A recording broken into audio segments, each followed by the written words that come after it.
Maganda araw mga ka-Brickster, it's Sunday at abangan serye tayo ngayong araw na to. Time check 7:25 na.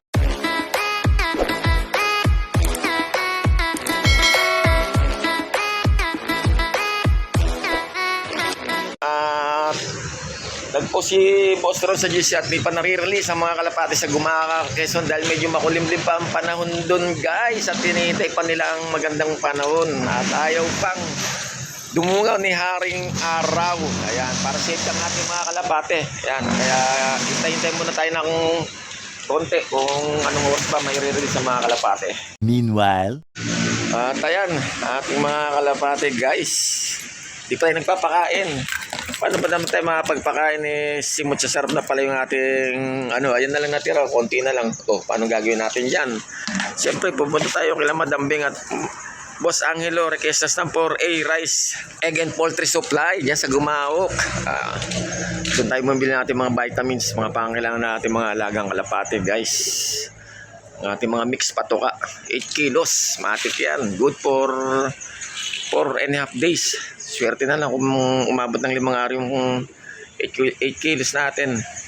Bali 8 kilos yan pala dahil may kasama pa lang mani. a few moments later.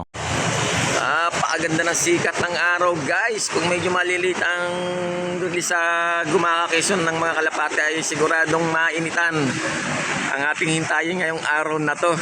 Dahil ang panahon panalo, umangat na rito si Haring Araw. Masakit na sa balat yung niya, dapo sa balat. Ayan okay, sige, shoutout nga po sa aking mga followers, likers, viewers at subscribers. Shoutout sa aking pamilya, kaibigan at mga mahal sa buhay. Hindi ko na po isa-isa, in love you all. Shoutout kay Boss Neben, yan. At shoutout kay Boss Christian Paul Estocada ng Gumaok area, banda rito lang sa amin. Solid supporters natin yan guys. Shoutout kay Boss Alex at kay Bro Ernesto Rosette. Shoutout kay paring Ninyo Makalinaw. Diyan kay paring Ronnie Generosa. Happy birthday pre, kagabi sold ako pre. Grabe. Medyo gewang pa mundo ni Brickster ngayon. Shoutout kay Bro Aren Adjo. Aral mabuti Aren. Konting panahon na lang. Okay na yan. At kay paring Dodong Jason Baplor, ang isa sa nagyakag sa akin na magkalapate ko at pumasok na nga sa larangan ng pigeon racing industry. Maraming salamat sa iyo paring Dodong. At ito na nga ang naging libangan natin. Medyo mas okay ngayon, disiplinado si Brickster dahil ako pa doon na yung time natin sa pag-alaga rito sa kalapate. Hindi na tayo kung saan napupunta at kung ano ng mga pinagagawa na wala namang katorya-torya. Ayan, medyo malis tayo rin sa isang pwesto natin at medyo mainit na rin guys. At shoutout pa rin pala kay Boss Efren Penarada. Boss, may mga nauna pa kasi boss for gift birds at medyo nag-iipon pa rin kasi ko ng mga panlaro ko rito. Dito sa loob po, kaya hindi pa tayo makapagpabigay ng gift bird sa mga bagong humihirit po kay Brickster. Pasensya muna po. At shoutout din kay Boss Dennis Calapatids at syempre pa kay Boss Alexander Antonio aka Overfly Loop at kay Boss Hunter of Wild Love. Ayan, pakipalo na rin sa kanyang page, Hunter of Wild Love. At syempre pa kay Kuya Gilbert Declaro Loop, pakipalo na rin po siya sa kanyang page. Okay, at good luck na lang sa mga nakapag-load at maghihintay ngayong araw na to. Makakasali sa munting patimpalak nila Boss Ron Kagawad Botchok. Ayan.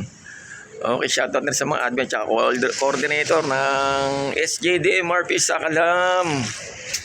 Bali, third lap na ng Pan Race 1 ngayon. Ayan, at meron tayong dalawang sinali. Sana pala rin yung pito natin. Guys, sinama na natin yung isang hen, yung pares ng PHA, yung anak nila Bisa tsaka ni Storm. Bali lang training na nag-skip siya. Tapos binigla natin ngayon at sinali na natin. May itlog silang dalawa pero pinasa na lang natin. Pinasiter na lang natin. Okay, punta muna ako ng Gumaok at bibilan tayo pagkain ng kalapate. Ng oras na kasi, mag-alas 8 na yata. 7:44. Much later. Time check 9:16. Ayun, naggutom na yung mga kalapati natin, guys. Dahil ngayon pa lang tayo magtitimpla ng mix patuka natin. Ayan, may super saya na dyan at saka Big Man Pro Powder. Ihalo din natin yan dyan sa patuka. Itong mani naman ay pipit-pitin pa natin to, mamartilyuin pa natin para hindi ganong bubo. Dahil isang patuka mix lang ang ginagamit ko sa mga alaga ko. Breeders, pliers. Ayusin ko muna to ha. Medyo tulala ni mga kalapati ko sa gutom. Nirelease pala mga kalapati sa Gumaca, Quezon around 7:50 kanina. Kaya maya papawian. Medyo hard race ngayon. Mainit. Pero doon sa release site medyo makulimlim. Kaya inabot na ganong late yung pagkaka-release sa mga kalapati ng MMFC at saka ng SJD MRP. Good luck na lang sa lahat ng mga may magkaabang ngayong araw na to. Meanwhile, Time check 9:53, grabe. 2 oras at 3 minuto na bumabaybay na sa liparan mga kalapati natin. Ay, nako. Mainit na guys. Tapos na rin kumain mga kalapati natin. Kaya medyo tamang na sila ngayon. Siesta na. O, time check 10:15. Meron tayo rito first dropper. Ito na, PHA ito. Pasok. Ayan na. Woohoo! Nilipad natin yung asawa niya. Yari siya. Ayan na. Okay yan. meanwhile, Okay, good news. Pisa na yung isang itlog dito. Ito ba may ano na rin. Ito mapipisa na rin to siguro to. Hanggang bukas pisa na. Pero wala pang lamat Ayos na, Sputnik at saka Wanda. meanwhile, Guys, may second dropper na tayo rito. Bumaba ako Ayan. much later. Okay guys, ito meron na tayong third dropper. Si Soitits tibay nito Oh. Dali na. Talagang umulan, umaraw o mabaril. Talagang utuwi ka rito Tibay mo Ayan, nakatatlo na tayo guys. Yung isa yung blue bar kaso cut off siya. 660 plus ang speed niya guys. Ayun, nasa taas Ayan. Ayun, cut off. Okay lang. Medyo patubo na rin yung first flight niya guys. Left and right. Kaya susunod na mga liparan goods na yan. Kulang pa tayo ng 4 guys. Tanghali na.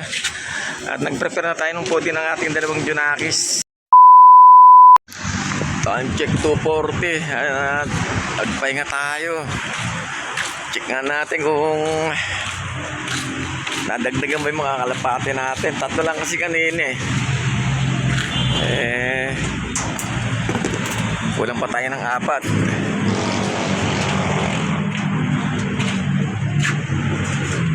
Wala pa rin yung blue bar na blue bar na cut, checkered na white feather. Anong pa ba yung at saka yung checkered dito Paris dito wala. Yun lang. Inabot ng kulimlim ng panahon doon sa may Gumaca, Quezon yung 4 natin. Sana makauwi pa rin sila. Tumbay si Blixer ngayong araw na to. 3 lang nakauwi as of now guys. At ayun na nga, 3 lang nakauwi as of now. Mag-alas 3 na. At sana naman mabaybay pa nila ang way na pauwi dito sa atin guys. Talagang ganon. Hindi natin malaman kung ano pang mga dahilan, sitwasyon na natanggay ko ngayon wala pa yung mga kalapati natin. Okay, sige at hanggang sa muli. At abangan mga susunod na kamanata dito sa Brixter Slope Adventure TV. Kapag-like, subscribe mo kami sa lang po sa aking YouTube channel at sa aking FB page, Brixter Slope Adventure TV. At pakipollow na rin po ako sa aking Reels. Ingat po tayo lahat mga ka-Brixter. I love it.